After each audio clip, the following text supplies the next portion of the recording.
নিয়ন্ত্রণ হারিয়ে রাস্তার উপরে উল্টে গেল একটি মাছ ভর্তি পিকআপ ভ্যান। আজ ভোর 6টা নাগাদ পিকআপ ভ্যানটি 19 নম্বর জাতীয় সড়ক ধরে বর্ধমানের থেকে দুর্গাপুরের দিকে যাওয়ার সময় পানাগড় গ্রামের কাছে নিয়ন্ত্রণ হারিয়ে রাস্তার উপর উল্টে যায়। পিকআপ ভ্যানে থাকা 6 জন অল্প বিস্তর আহত হয়। অন্যদিকে গাড়িতে থাকা মাছ রাস্তার উপর ছড়িয়ে গেলে স্থানীয়রা দেখতে পেয়ে লুটপাট চালায়। খবর পেয়ে ঘটনাস্থলে পৌঁছয় কাকসা থানার পুলিশ। পৌঁছে আহতদের উদ্ধার করে। দুর্ঘটনার জেরে জাতীয় সড়কে যান চলাচল ব্যাহত হলে কাকসা থানার পুলিশ ক্রেনের সাহায্যে গাড়িটিকে অন্যত্র সরিয়ে জাতীয় সড়কে যান চলাচল স্বাভাবিক করে। ওই মাছের গাড়িটা বুধবুদ থেকে পানাগড়তে বেরিয়ে মুচিপাড়া দিয়ে যাচ্ছিল। হ্যাঁ, এরপর আচমকা পাল্টে বেরিয়ে দিয়েছে। এখানে গাড়িটা নিয়ন্ত্রণ হারিয়ে মাছগুলো সব দেখছিল ছোড়া লেগেছে। অ্যাক্সিডেন্ট হলো?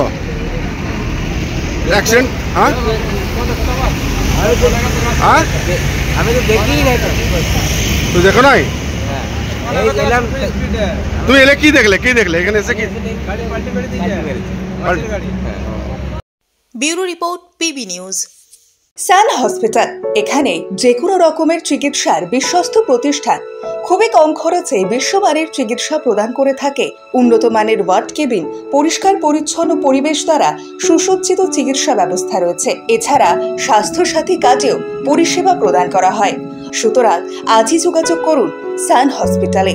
ঠিকানা GT road, Bhangakuthi, Bardhaman. Phone number মনে রাখবেন 9434188262 অথবা 83730954222।